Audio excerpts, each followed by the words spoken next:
Então, olá a todos, todas e todos que estão acompanhando aqui presencialmente na XConf, mas também os internautas aí que estão participando aqui com a gente. Estou muito feliz de mais um ano a gente poder sentar e trocar algumas ideias sobre qual que é a capacidade que a gente tem de refletir sobre as decisões que a gente está tomando e como que a gente pode construir, então, um futuro em que caibam mais futuros. O futuro não é só sobre tecnologia, mas é também sobre ela, porque a tecnologia vem acelerando uma série de transformações e, por isso, essa perspectiva, né, da gente ampliar a forma como a gente pensa, entende que a tecnologia não vai ser boa, não vai ser ruim, mas nunca neutra, e que ela reflete os padrões que a gente coloca ali dentro, mas também quem está criando essa tecnologia?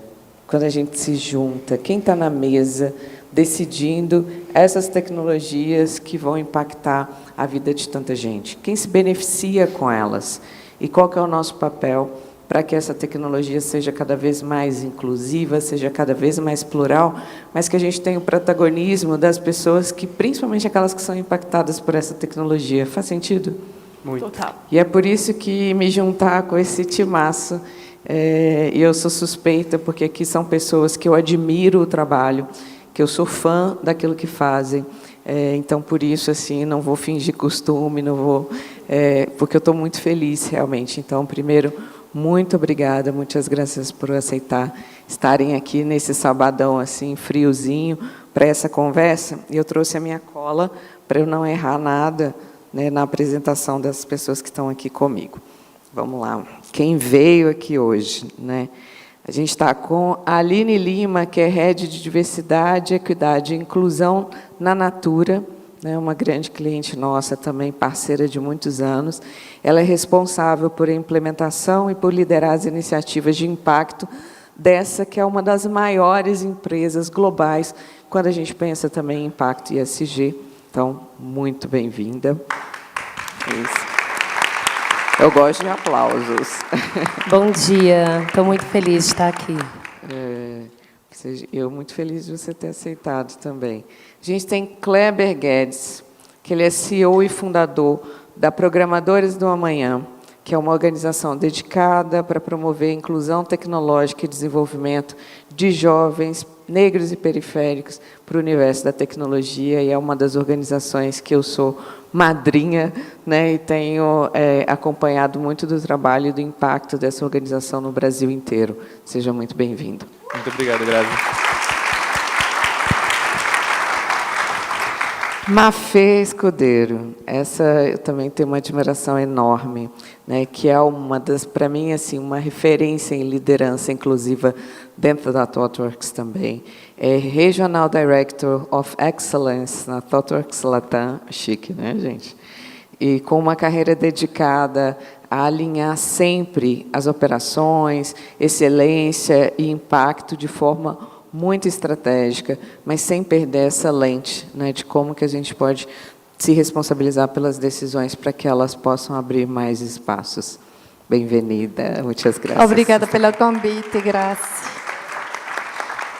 Bom, e para quem nos escuta, mas não nos vê, eu sou uma mulher negra de pele parda, estou com o cabelo bem curtinho, que agora, depois dos processos de quimioterapia, voltou a crescer, e segundo meu sobrinho, o que eu fiz aqui, descolori, chama Nevu, né? Então, estou usando também óculos dourados, brincos dourados, um casaco, que ele é um casaco todo feito à mão, para um design baiano, que faz uma mistura, né, de conchas e umas pedrinhas aqui também, na tonalidade marrom, meio chocolate, um macacão branco, com um tênisinho branco também.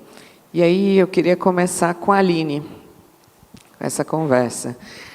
Aline, te acompanho, né, nós somos colegas aí de trajetória também, né, nessa que é uma empresa de muito impacto, quando a gente pensa né? E aí, participando de fóruns internacionais, a Natura é sempre citada como uma empresa de vanguarda, que pensa e tem refletido sobre como criar produtos cheirosos, né, gente? Assim, bem cheirosos, produtos de qualidade, de excelência, ao mesmo tempo, considerando todo o impacto na cadeia, né, e como que a gente pode ampliar. Me lembro de algumas discussões, participando ali com o time de estratégia, falando sobre IDH da consultora, como que a gente pode, né, ampliar essa rede. Quando a empresa cresce, a rede que está em torno também cresce, produtores na Amazônia. Conta para a gente um pouquinho qual que é essa responsabilidade, né? Por que é tão importante a gente tentar quebrar esse cabo de guerra, como se competisse muitas vezes, né? Resultado, entrega, pressão de curto prazo, junto com a capacidade da gente criar melhor e para mais pessoas e ampliando essa consciência. Dentro desse processo, o que você tem aprendido? Quais têm sido os grandes desafios?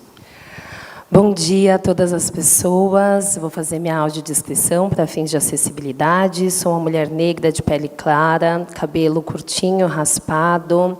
Estou com 3 brincos brilhantes, uma camiseta azul do evento com logo à esquerda, uma saia xadrez, um tênis branco com alguns detalhes pretos. Bom, acho que a primeira coisa que é muito importante, você tocou, muitas pessoas, quando a gente fala de diversidade, de impacto social, entendem que é uma agenda separada da agenda do negócio. E acho que a primeira coisa que eu tenho para contar, e até convidar vocês para depois se aprofundarem no nosso IPNL, hoje a Natura, para cada R$1 de lucro que ela tem, ela gera 2,7 de impacto socioambiental positivo na sociedade. Então, já dá para medir. E eu acho que isso é muito importante, porque muitas vezes a gente sabe que o resultado precisa vir, né? A gente não está falando de trabalhar, eu não trabalho numa ONG, né? Então, eu trabalho numa empresa que ela precisa gerar resultado para todos os stakeholders, mas todos. Nós temos os acionistas, mas nós temos as pessoas consumidoras. No caso de modelo de negócio prioritário da Natura, nós temos a nossa rede de pessoas consultoras de beleza, aproximadamente 4 milhões na América Latina. Então, existe uma responsabilidade muito grande, porque eu preciso gerar um impacto positivo por essas pessoas e para essas pessoas. E, nesse sentido, quando você traz o IDH, desde 2014, a Natura já começa a medir o impacto do negócio na vida dessa rede. Então, ela contratou o mesmo cientista social que desenhou o IDH para criar um IDH dessa rede, onde a gente mede aspectos como cidadania, letramento digital, saúde, bem-estar, educação e trabalho. A gente entende como que a sociedade impacta nela, mas entende também como o nosso modelo impacta e pode impactar. Então, desde 2014 a gente foi medindo, a gente já sabia que mais de 90%, chegamos a 98% da nossa rede eram mulheres. Então, eu não preciso nem dizer que diversidade não é uma pauta que precisa ser falada, ela é central no negócio quando fala de gênero, mas a gente começa, em 2019, a interseccionar e entender que mulheres eram essas e que diferenças que o nosso negócio impactava na vida dela, desde localização, então, o que é no Brasil, o que é na Argentina, mas o que é na Bahia, o que é em São Paulo, o que é o impacto na vida de uma mulher negra, o que é o impacto na vida de uma mulher indígena, de uma mulher branca, e quanto que este impacto, nestes aspectos sociais que eu estou trazendo, impacta no negócio. Então, isso é o mais importante, porque a gente, por meio dos dados, a gente, por meio de todas essas análises, a gente entendia. Se a gente mexesse em alguma alavanca do nosso modelo, isso poderia mexer no impacto da vida dessa pessoa, em especial dessa mulher, e em especial no Brasil, dessa mulher negra. Porque no IDH de 2019, a gente identificou que cerca de 56% da nossa rede são mulheres negras. Então, quando a gente olha para esses dados, começa a cruzar com dados de negócio, e para mim aí a tecnologia está muito conectada, a gente começa a perceber que em alguns momentos da jornada dela, quando a gente fala de crédito, quando a gente fala para onde ela vende, o mix de produto que ela vende, isso faz com que algumas diferenças sejam criadas. Porque a gente está falando de uma venda por relações. E na venda por relações é muito diferente, inclusive, uma mulher negra que vende e vive no Itaim, em Moema, de uma mulher negra que vive e vende na periferia de Salvador. Então, que inovações são essas no modelo de negócio que precisam ser feitas para gerar maior prosperidade para essa pessoa, consequentemente, maior retorno para o negócio? Então, eu gosto de falar de diversidade nessa perspectiva, porque, a partir deste olhar, você precisa mudar tudo. Você precisa ter as pessoas, porque eu gosto muito de um lema da comunidade de pessoas com deficiência, que é nada de nós sem nós. Acho que dados contam muita coisa, acho que a gente pode fazer pesquisa, a gente pode aprofundar, mas se as pessoas não estiverem lá para trazerem as suas perspectivas, para fazerem um processo crítico, para trazer uma tecnologia que para mim é essencial, que é a tecnologia social. Muita coisa que hoje a gente dá outros nomes, minha mãe, minha avó já se virava, né? A se viração. Quando você traz essa potência para dentro da empresa, você dá um primeiro passo, porque aí também é muito importante, não é só trazer.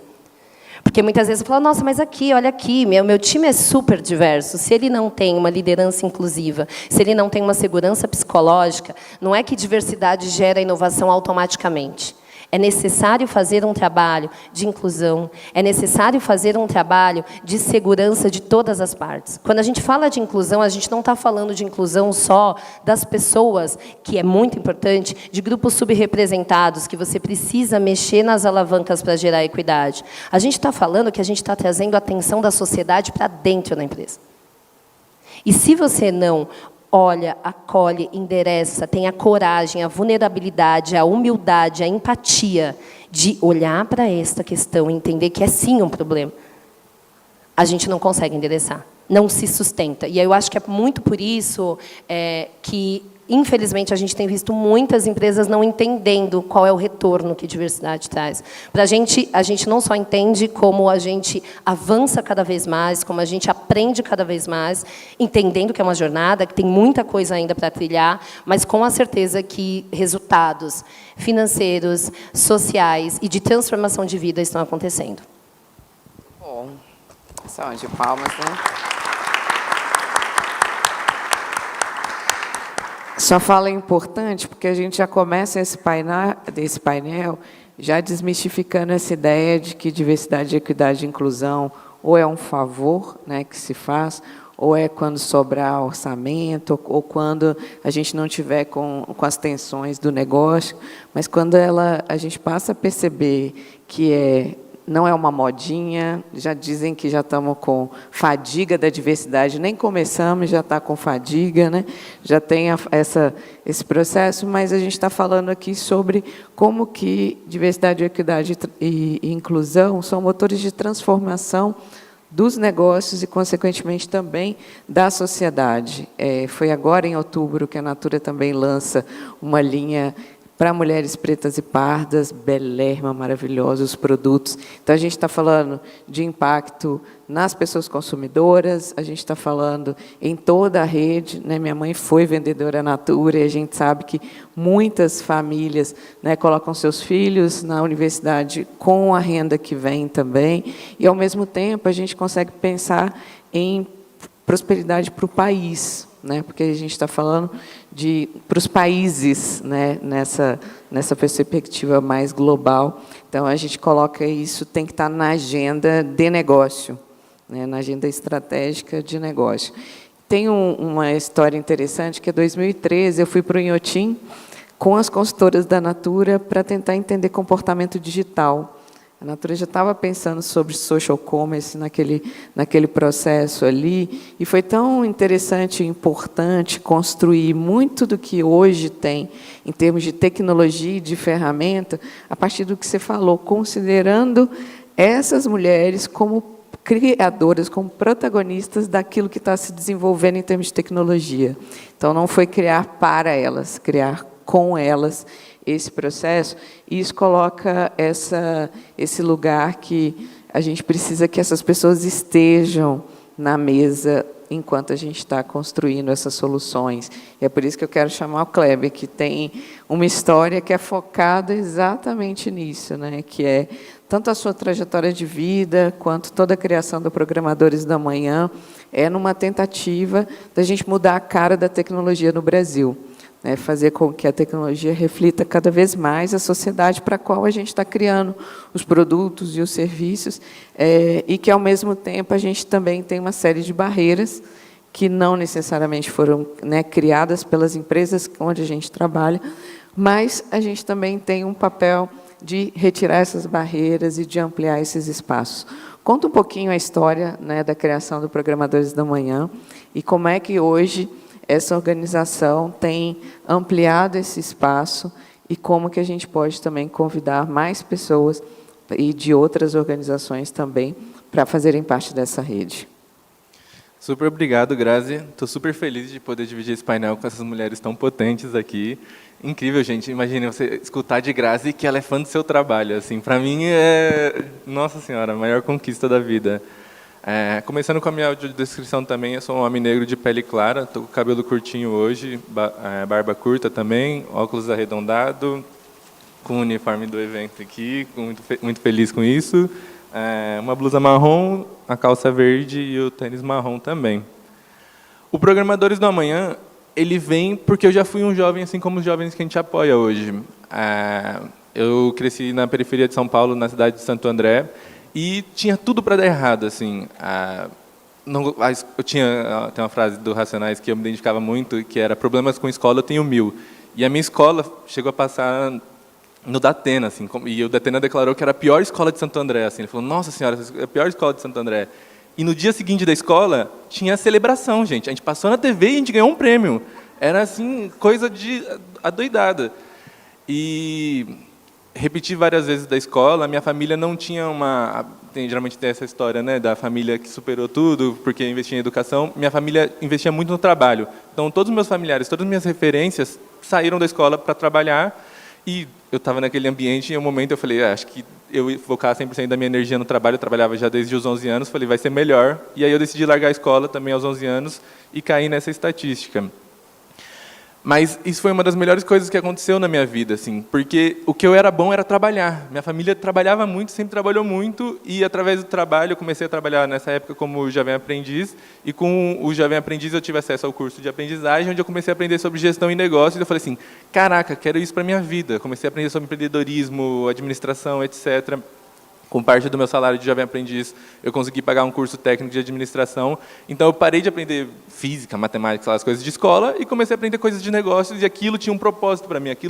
Minha avó, no verão, vendia sorvete, comprava 50 centavos, vendia por R$1 e ganhava dinheiro com isso.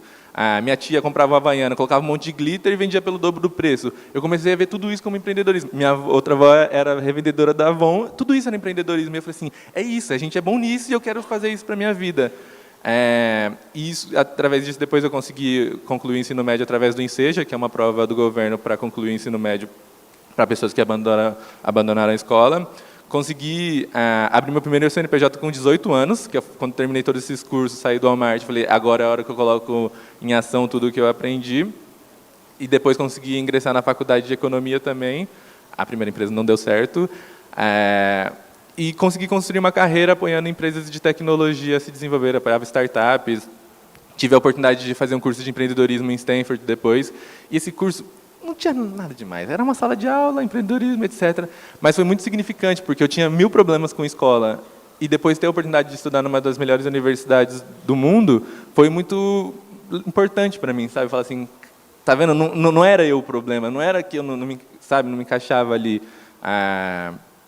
E em 2020, a gente estava em junho de 2020, mais especificamente, na pandemia, tudo que é de ruim no mundo estava acontecendo, e eu trabalhava apoiando empreendedores. E a gente começou a escutar aquilo, né? O Brasil está se digitalizando 10 anos em um, e aquela coisa. E, de repente, o mundo da tecnologia, das empresas, das startups, muitas delas começaram a crescer. E, de repente, a pandemia começou a ser uma coisa boa. Ela fala assim, nossa, a demanda está subindo, o cliente está querendo, digitalização para todas as empresas. E aí, a gente, acho que em agosto de 2020, já tinha captado mais investimento para startups em 2020 do que todo 2019.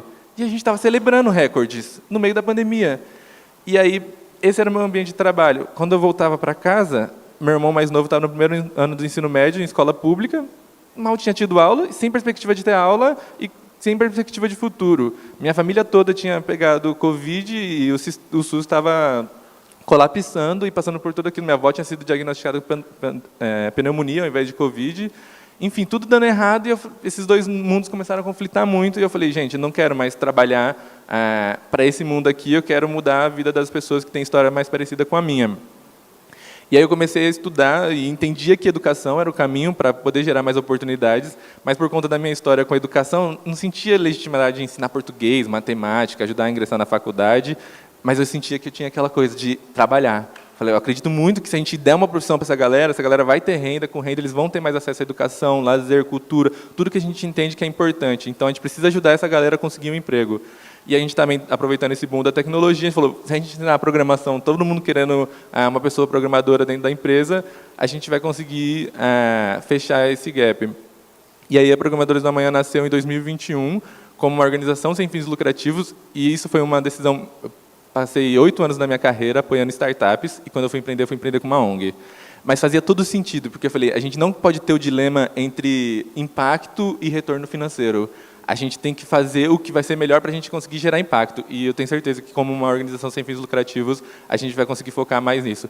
E foi uma das melhores decisões que a gente já tomou, porque a gente viu como o mercado mudou de edtechs, e a gente está firme e forte aqui, focando no impacto. E a Programadores da Manhã é uma organização que tem o objetivo de gerar renda e perspectiva de futuro para a juventude negra e indígena do Brasil.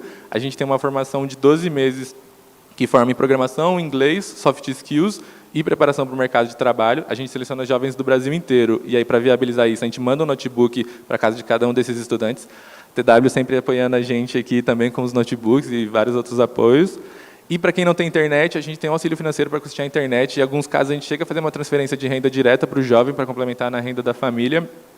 Isso tudo para conseguir tirar o mínimo das barreiras possíveis para que esse jovem consiga participar dessa formação e mudar de vida. Então, nós vamos bater palmas. Só vou contar para vocês algumas coisas também aqui em relação a isso, porque você trouxe muito, né? Não era só ter um curso lá de programação. Então, tem todo o apoio com os dispositivos digitais. E aí a gente recebeu fotos das pessoas que nunca tinham visto um Mac, por exemplo, né, e receberam um Mac ali. E isso foi importante, porque elas tinham tela de celular quebrado. Então, elas mostravam assim, como que eu vou aprender se tem essa tela de celular quebrado? O apoio, o custeio da internet, o apoio psicológico, porque eu posso contar do dado da pesquisa. A pesquisa de entrada mostrava que mais de 70% desses jovens se sentiam inúteis, numa sociedade em que apontava esse lugar, né, de que não é para você, essas oportunidades não é para você, e todo o trabalho, né, então, tem esse lado também da pessoa se sentir potente, sentir que pode entregar, sentir que dá. Então, o trabalho psicológico ajuda no processo de aprendizagem. Eu não aprendo se eu ficar achando que esse lugar não é para mim. Eu não vou aprender se eu tiver essa pressão toda. E tem o inglês também, dentro de um contexto, né, de segurança psicológica, de troca, de pares, de poder fazer isso. Então, é um projeto que tem um impacto muito grande e que está ampliando horizontes de sonho para as pessoas, mas também está evitando que esse país faça o desperdício de talentos, porque a gente muito brilhante, quando a gente vai participar e ver, né, a perspectiva de vida que esses jovens têm, a forma como resolvem problemas, a civiração está presente ali, né, que a civiração não está no currículo formal, mas está nessa experiência de vida, e isso faz com que sejam pessoas que, na hora que entram na tecnologia, vão utilizar essas habilidades da vida para ajudar a criar e construir de forma melhor. Então, agora a gente vai dar uma salva de palmas para os Programadores da Manhã.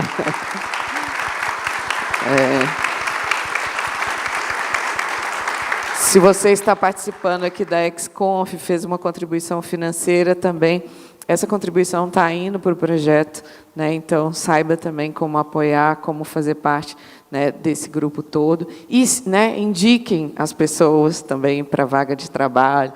Né? Eu falo que tem portas que só se abrem por dentro. E aí, quando a gente está em alguns espaços, mesmo que a gente passou pelas gretinhas, a gente tem esse papel de abrir a porta da frente e trazer mais pessoas. Então, indicar na hora que eu tenho uma vaga dentro da organização, fazer esse processo é muito importante, porque a gente conseguir se responsabilizar por decisões que estão na nossa mão. Eu falo que as decisões mais significativas, as mudanças, transformações mais significativas, elas só acontecem no plural, quando a gente se mobiliza. Mas tem sempre uma decisão que está na sua mão, né? Tem sempre uma decisão que passa pela sua caneta, que passa por aquilo que você pode decidir. E dentro dessa perspectiva, a importância da gente se dar conta disso.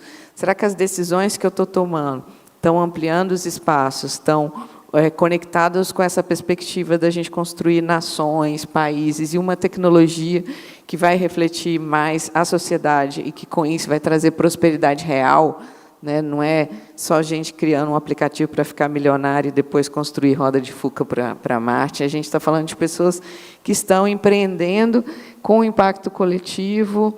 O empreendedorismo é uma palavra que a gente ainda precisa organizar. Eu chamo de corre, né? É muito corre dentro de uma sociedade ainda de bicos, né, que a gente fica ali, e gente cansada demais, fica difícil a gente conseguir aprender, avançar. Mas, voltando para essa responsabilidade que está nas nossas canetas, quem ocupa aqui uma posição de liderança ou ocupa uma posição que está conectado com decisões importantes, precisa saber se essa lente que está utilizando é uma lente que, de fato, gera impacto e transformação. E é por isso que Maffer, para mim, eu falo isso, né? Eu tenho o privilégio de trabalhar junto, meu portunhol, vocês vão ver que tem, assim, né? De trabalhar junto e de ver como que, nas pequenas decisões, você está sempre pensando em como fazer isso com muito impacto, como fazer isso de forma responsável. Então, conta um pouquinho para a gente qual que é o papel de uma liderança que toma essas decisões cotidianas, como é colocar essa lente, e muitas vezes tem que comprar briga, não sei se em espanhol comprar briga é o mesmo, comprar briga com outras pessoas que têm, né, outros interesses, ou que querem as coisas para amanhã sem passar por isso, e com alguns exemplos práticos de como podemos ser lideranças que gerem impacto em tudo o que hacemos. Obrigada. Grazie a todos. Eu gostaria muito de falar português, mas eu acredito que minha fluência não vai ser suficiente para compartilhar com vocês tudo o que eu quisia compartilhar hoje nesse painel. Agradeço a compreensão.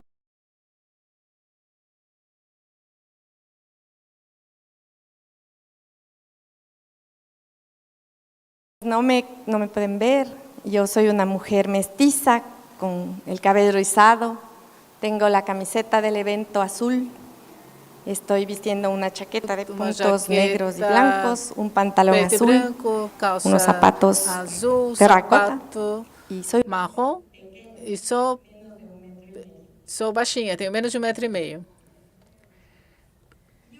E eu gostaria de dividir a minha resposta em duas sessões. O primeiro, como tomar as decisões quando é uma decisão individual. E nesta condição, eu sempre tento passar a decisão por muitos filtros. E um desses filtros tem que ser necessariamente o impacto que a decisão vai ter, que vai causar. E um desses filtros tem que incluir a diversidade e a inclusão. E um segundo momento que, como líder, nos afeta mais é que quando a gente está facilitando o processo de tomada de decisão para um coletivo. E é aí que entra esse poder usar a capacidade de liderança para garantir que existe segurança psicológica para essa tomada de decisão, que nós incorporamos o ponto de vista das pessoas e que seja o mais diversificado possível, que as pessoas que não têm voz, e como líder a gente garante de dar essa voz e dar esse espaço. Além disso, quando as decisões incluem mais diversidade, como o Tomás falou, nós também vamos fomentar a inovação. Como líderes, somos responsáveis por fechar os olhos e pensar o que poderia dar errado. Se esquecemos que nesse processo nós precisamos convidar todas as perspectivas para a tomada de decisão. Se eu preciso pensar agora em um exemplo específico de como alguém com um cargo de liderança em ThoughtWorks faz para colocar essa lente, eu preciso ser bem honesta e dizer que isso, para mim, não era natural. Acabou sendo um hábito há 10 anos, quando eu cheguei a esta empresa. Eu agradeço muito que todos, quem me abriu as portas, e hoje eu sinto muito orgulhosa, que está no meu DNA, e colocar essa lente cada vez que eu quero tomar uma decisão, ou quando eu facilito uma tomada de decisão. E, recentemente, nós trabalhamos assim de acrescentar diversidade ao talento e dar elasticidade à nossa cadeia, começar a procurar parceiros para que possam emprestar o seu talento para que se junte às nossas equipes. Quando a gente constrói esse processo, nós tivemos muito cuidados para trazer cada um dos elos dessa cadeia de talento de valor. Para avaliação desses potenciais partners, a gente observa coisas como o uso responsável da informação. A gente também observa coisas como eles medem a performance do seu próprio talento, como eles cultivam o seu próprio talento, mas também a gente foi bem intencional em olhar quais eram as políticas de diversidade e inclusão que esses potenciais partners têm nas suas estratégias. E se eles consideram como parte do crescimento dos seus próprios negócios algum projeto estratégico que procure trocar um pouquinho o mundo, porque como líderes temos a responsabilidade de deixar este mundo melhor do que está. E essa é uma responsabilidade gigantesca. Às vezes pensamos que a liderança está relacionado com o cargo ou o título, mas não. Desde meu ponto de vista e a minha carreira, acho que a liderança vai além da qualidade moral na qual a gente pode fazer que as coisas aconteçam. E essa é uma responsabilidade que a gente não pode ignorar como líderes. Precisamos trazer para a tomada de decisão essa visão de impacto, de diversidade, de inclusão. Ouvir as perspectivas de todas as pessoas, de todos os atores de um ecossistema tão gigantesco como o da nossa sociedade na América Latina e tão diverso. É um dever que a gente tem como líderes e é algo que precisamos fomentar todos os dias.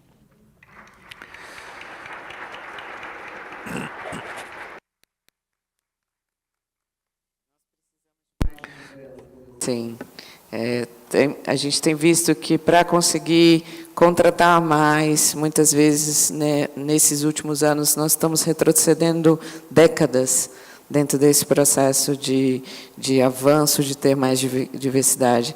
E sabemos que é desafiador, precisa de muita coragem para conduzir um projeto que tem uma definição de parceiros e falar o seguinte: olha, essa decisão está comigo, eu não vou externalizar simplesmente, mas eu vou garantir que toda vez que eu vou fechar uma parceria, eu também tenho impacto nesse parceiro, ele vai precisar também se desenvolver para que coletivamente a gente possa ampliar esses espaços. Então, tive a oportunidade de te ver, né, ali incansável para que a gente pudesse fazer esses avanços e como ancestrais do futuro que somos, que o título desse painel é nesse lugar, para que estivéssemos aqui.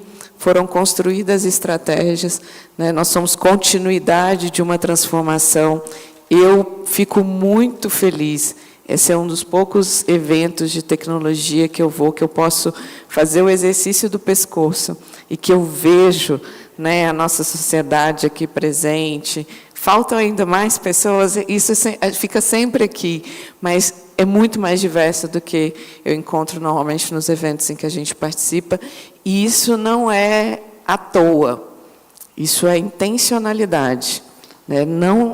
Não vai existir, dentro desses espaços de poder, a diversidade se não houver intencionalidade.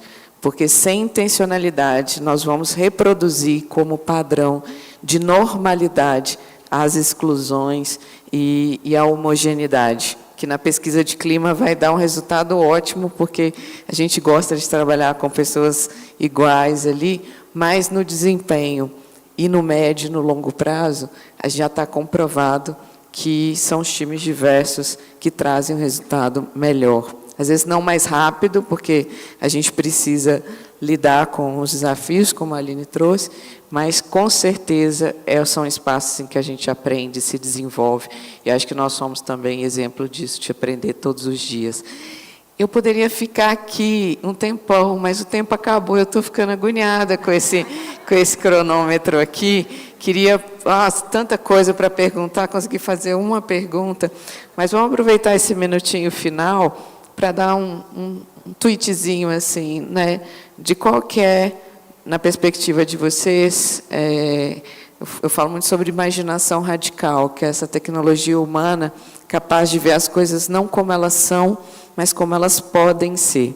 E é essa tecnologia humana e ancestral que pode nos possibilitar criar futuros melhores. O que vocês imaginam, né, para o futuro da tecnologia? Eu imagino muita coisa, assim.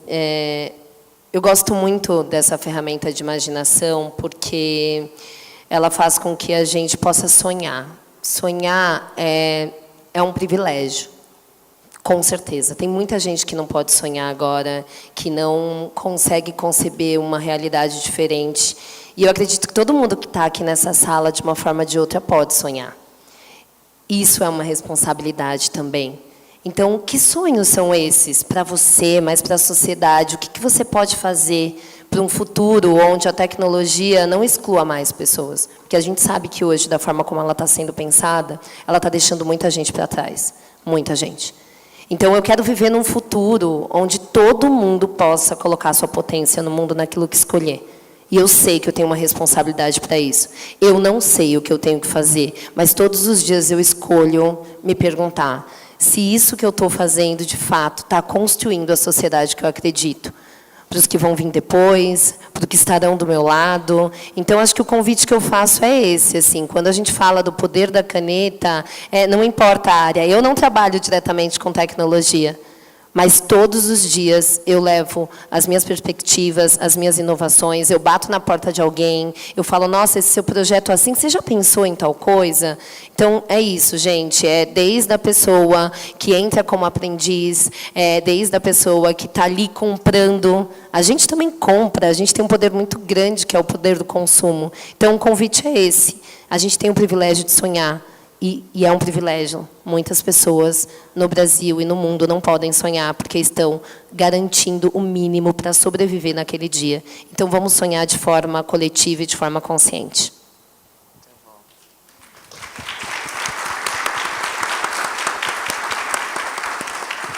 Quais são seus sonhos, Mafê? Como eu vejo o futuro e como acho que sonhar não custa nada, mas é bem difícil e não temos que morrer na tentativa.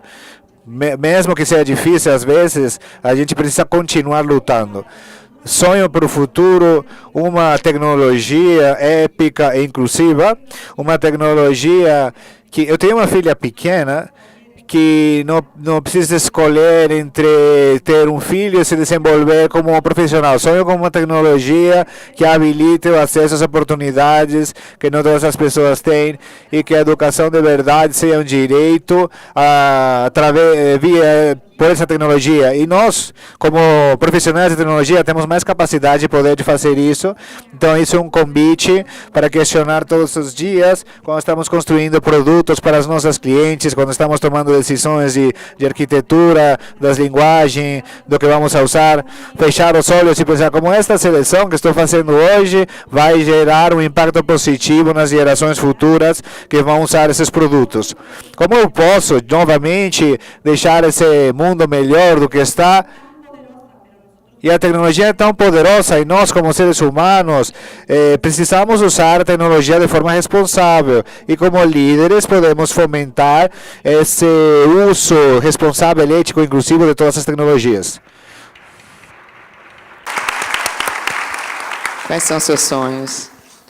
Eu acho que todos nós que queremos ver um mundo melhor, a gente precisa trabalhar de forma sistêmica, cada um fazendo a sua parte e de forma geracional, porque infelizmente a gente não vai conseguir resolver todos esses problemas do dia para a noite.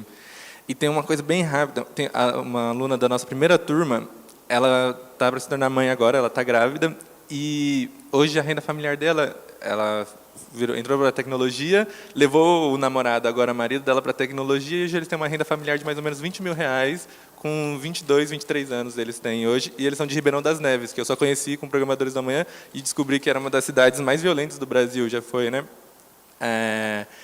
E essa filha dela vai chegar num mundo totalmente diferente, assim, as oportunidades que essa filha dela vai ter é incrível, assim, e eu acho que é isso, quando a gente trabalha de forma sistêmica, cada um fazendo sua parte e pensando de forma geracional, esse é o impacto que a gente quer ter. Então, eu acredito muito que a tecnologia possa ser meio para a gente conseguir mudar essas realidades. Muito bom.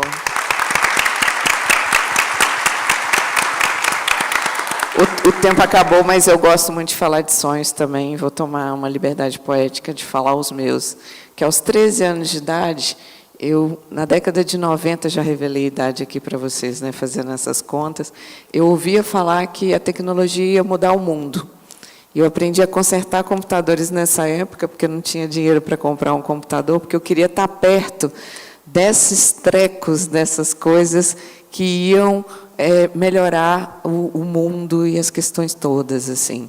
Então, aos 13 anos, eu sonhava e que pessoas que vieram de realidades, né, mais marginalizadas, que essas pessoas tivessem o direito de sonhar e de serem protagonistas nesse futuro tecnológico que tão rapidamente a gente está construindo. E hoje eu continuo acreditando que só é futuro se for para mais pessoas e, portanto, vou fechar com um provérbio africano que diz que tudo aquilo que a gente toca precisa ficar mais bonito depois que a gente passa. Então, que cada uma de nós, cada pessoa que está participando aqui, cada internauta, possa se responsabilizar por tudo aquilo que passa pela sua mão, por tudo aquilo que você toca, para a gente construir um futuro que vale a pena ser vivido, senão nós não estamos cumprindo o nosso papel, né? Muito obrigada por vocês compartilharem. Obrigada por esse espaço.